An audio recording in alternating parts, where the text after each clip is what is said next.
Raise your hand if you've ever been held back by fear. Just like many of you, fear has been a deciding factor for me so many times until it wasn't. I come from a very adventurous family to which activities like skiing, hiking, and rock climbing were just a part of our ordinary routine. Ironically, I had an extreme fear of heights growing up, to which I missed out on a lot because of my fear. Time and time again, I found myself either sitting out of activities or simply hanging back just because I was afraid. When I was 7, I was in Vermont with my family at an adventure park, and as you can see, there was an enormous airbag straddling beneath an around 40-foot platform.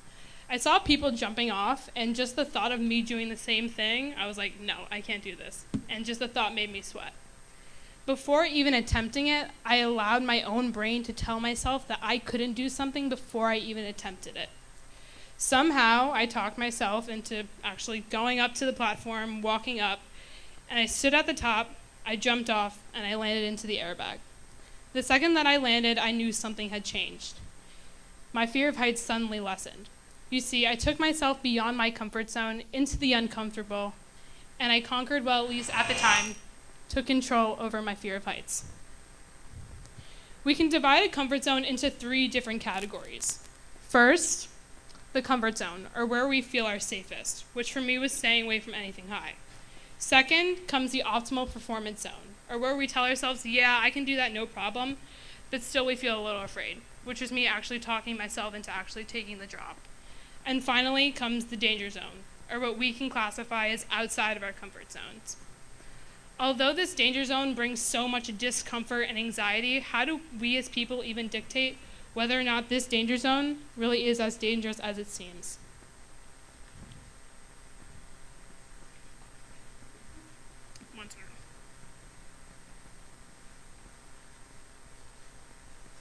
My biggest feeling of discomfort right next to my old fear of heights was the feeling of being alone. Growing up in a generation surrounded by technology and social media where each person is publicizing where they are and what they're doing at every waking moment, we cannot help but compare ourselves to one another. Compare how many friends we have, the places that we go to, even the amount of followers that we have on our social media platforms. Our generation is so concerned with quantity rather than quality, and I personally fall victim to this, as is nearly every teenager on the planet.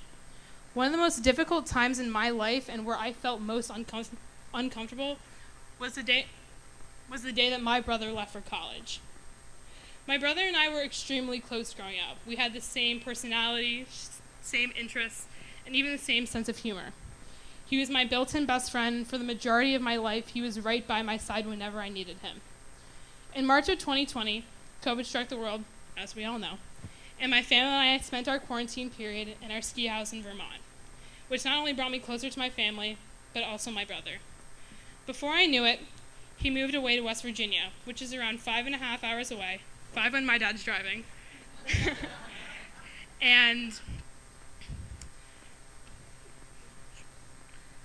although it wasn't on the complete opposite side of the country, it felt as though he was going to be a world away.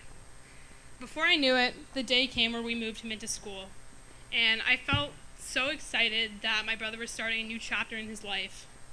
But the second that I got into the car, I broke down. I felt so uncomfortable. I felt my palms begin to sweat, my heart begin to race, and my stomach begin to drop. I wasn't standing on a platform straddling 40 feet above an airbag, but yet I still felt uncomfortable. I was entering my junior year of high school, which I think most of us in this room can agree is one of the most difficult years of high school, and I started with the mentality that I was not only going to take ownership over my future, but also my happiness, just as he did. I was watching my best friend flourish into the person that he was meant to be, and I was determined to do the same for myself by becoming my own best friend. But these 2 examples set aside, the most uncomfortable is what I'm going through right now, the college application process. As a senior, the culmination of everything that you've been working for since the moment that you step into school your freshman year is that you can achieve academic excellence by being admitted to your top university. Mine was Northeastern. My dad was a Northeastern grad, and the moment that I stepped on campus in July of 2020, I felt as though this was the place that I was meant to be. I came back from Boston with the mentality that I was going to go Northeastern, and that was it. The day that applications opened, I submitted my Northeastern application, and I was like, okay, yeah, I'm going Northeastern. I don't need to apply to other schools. Thank God I did, though. And before I knew it, Wednesday, January 26th rolls around, and I get an email from Northeastern saying that there's a status update to my application.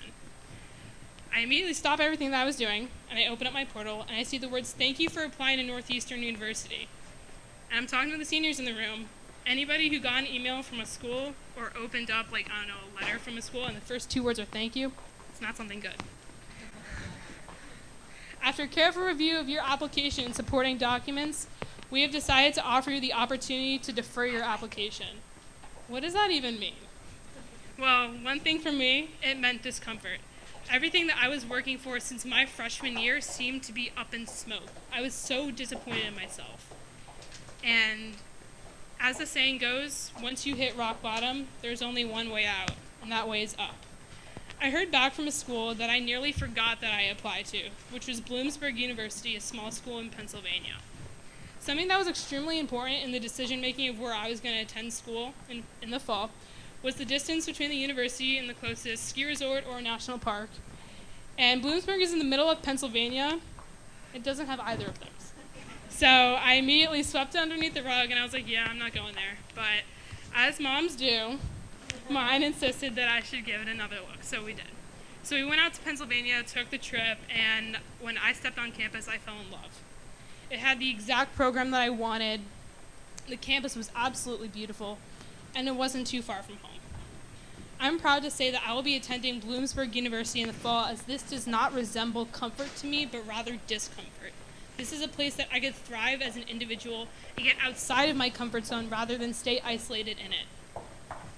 In situations like these, I originally approached the issue with the same reaction: denial. I originally refused the idea and then began to look at it from a different perspective. Time and time again, I proved to myself that nothing good comes from comfort zones, except one thing. They allow us to choose courage. Courage to believe in ourselves, courage to believe in our dreams, and courage to believe in our convictions. Thank you.